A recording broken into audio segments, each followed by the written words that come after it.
மரியன்சனை கைநூலில் பார்த்தீங்கன்னா மிக அழகாக முதல் சாப்டர்லேயே போட்டிருக்கோம். நீங்கள் அவளை தெரிந்து கொள்ளவில்லை, அவளே தான் உங்களை தெரிந்து கொண்டாள் அப்படின்றது. அன்பானவர்களே, இந்த மரியன்சனை பற்றி நம்ம கடந்த பதிவெல்லாம் போட்டு வரோம். நீங்கள் அதை பார்த்துருப்பீங்க. பார்க்குறவங்களுக்கு ஒரு கேள்வி எழும், சரி நம்மளும் மரியன்சனில் சேரலாமே அப்படின்ற ஒரு எண்ணம் மாதா கொடுப்பாங்க கண்டிப்பாக. அப்படிப்பட்டவர்களுக்கான வீடியோ தான் இது. 3 மாதம் நீங்கள் போகணும், அதுதான் உங்களுக்கு கொடுக்கக்கூடிய முதல் விதி. மாதா பீடத்து முன்னால் நீங்கள் போய் நின்று கையை வச்சு ஒரு சின்ன ஜபம் இருக்கும், அந்த ஜபத்தை சொல்லி முழு ஊழிய உறுப்பினராக நீங்கள் ஆவீங்க பங்கு சாமியார் முன்னால்.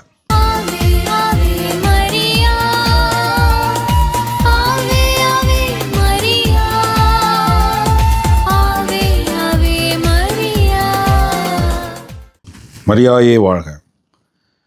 அன்பானவர்களே, இந்த மரியன்சனை பற்றி நம்ம கடந்த பதிவெல்லாம் போட்டு வரோம். நீங்கள் அதை பார்த்துருப்பீங்க. பார்க்குறவங்களுக்கு ஒரு கேள்வி எழும், சரி நம்மளும் மரியன்சனில் சேரலாமே அப்படின்ற ஒரு எண்ணம் மாதா கொடுப்பாங்க கண்டிப்பாக. அப்படிப்பட்டவர்களுக்கான வீடியோ தான் இது.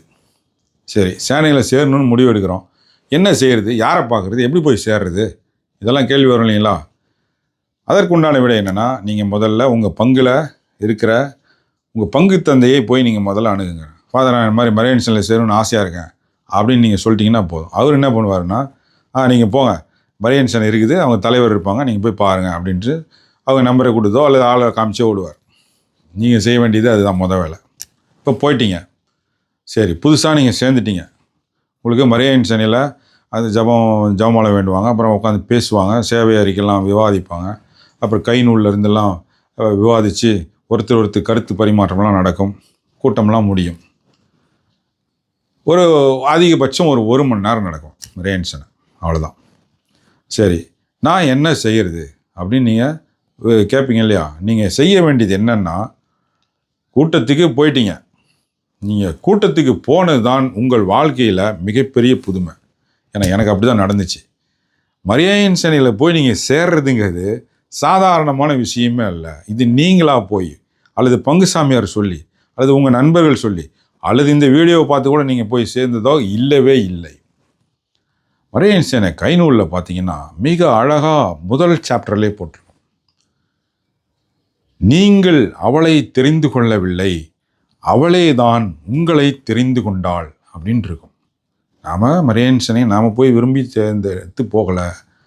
மாதாவுடைய சித்தத்தில் நீங்கள் இருப்பதால் அவங்க தான் உங்களை கொண்டு வந்து மரியன்சனில் நிறுத்தியிருக்காங்க. இது முதல் சாப்டர்லேயே இருக்குது. அப்போ இந்த புதுமை நடந்துருச்சு உங்கள் வாழ்க்கையில். சேனைக்கு போயிட்டீங்க. எப்படி நான் முழு நேர ஊழியனாக இதில் இருப்பேன் அப்படின்ட்டுன்னு உங்களுக்கு வரும் இல்லையா?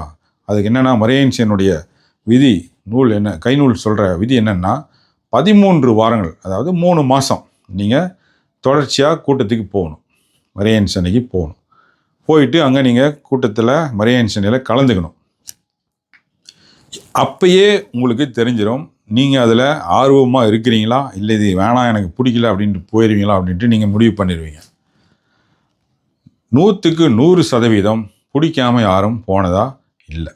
கண்டிப்பாக மாதா பிடிக்க வைப்பாங்க. ஏன்னா மரியன்சனின்ற ஒரு அமைப்பு இருந்துச்சுன்னா அங்கே நடக்கக்கூடிய மிகப்பெரிய புதுமை என்னென்னா, அங்கே மாதா நிற்பாங்க. பிரசீடியம் மரியன்னையின் பிரசன்னம்னு இருக்குது கைநூலில். ஒரு இடத்துல சேனை கூட்டம் நடந்துச்சுன்னா அங்கே மாதா நிற்கிறாங்கன்னு அர்த்தம். அந்த ஆசீர்வாதம் உங்களுக்கு கிடைக்கும். அதனால் நீங்கள் மரியன்சன் விட்டு போக மாட்டீங்க, இருப்பீங்க. ஸோ அப்போ நீங்கள் என்ன செய்யணும், தொடர்ச்சியாக உங்களுடைய ஆர்வத்தை வளர்த்துக்கிட்டு குறிப்பிட்ட அந்த நாளில் உங்கள் பங்கில் எப்போ வேணாலும் மரியன்சன் நடக்கலாம். வாரத்தில் ஒரு நாள் நடக்கும், குறிப்பிட்ட நாள் நேரம், அந்த நேரத்துக்கு நீங்கள் போயிருங்க. முழுசாக மரியன்சனில் கலந்துக்குங்க. இதை ஸ்கிப் பண்ணக்கூடாது. எதையும் ஜபமாலைக்கு முடிச்சுட்டு போய்க்கலாம் அப்படின்ட்டுலாம் ஆரம்பத்துலேருந்து இருக்கவே கூடாது.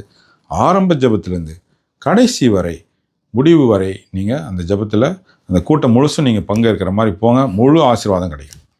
ஆக 3 மாதம் நீங்கள் போகணும். அதுதான் உங்களுக்கு கொடுக்கக்கூடிய முதல் விதி.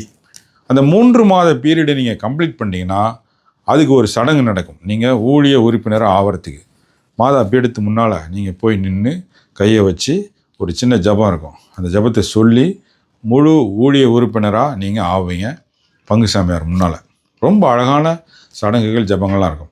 ஸோ அப்போ புதிதாக உறுப்பினராக சேரக்கூடியவர்கள், மாதாவிற்காக உழைக்க முன் வருபவர்கள் தயவு செய்து மரியாயன் சேனலில் சேருங்க. இந்த வீடியோவை எல்லாத்துக்கும் ஷேர் பண்ணி விடுங்க. எல்லாரும் மாதா பக்தராக தான் இருக்கிறாங்களே ஒழிய மாதாவிற்காக உழைக்கக்கூடியவர்களாக பலர் இல்லை. பாதி தான் அது லைஃப். கத்தோலிக்க வாழ்க்கையில் முழு லைஃப் எப்படின்னா மாதா பக்தராக இருக்கணும், மாதாவிற்காக உழைக்கணும். ஒரு பார்ட் மட்டும் நடக்குது. மாதா பக்தராக மட்டும் நம்ம இருக்கிறோம். மாதாவுக்காக உழைக்கக்கூடிய அமைப்புலையோ அல்லது வேலைகளையோ நம்ம செய்கிறதில்ல. அதுக்கு முன் வரணும். அதற்கு மிகச்சிறந்த அமைப்பு எதுன்னா மரியாயின் சேனை. வாங்க சேருங்க. இந்த வீடியோவை முடிஞ்ச வரைக்கும் எல்லாருக்கும் ஷேர் பண்ணி விடுங்க. நன்றி. மரியாயை வாழ்க.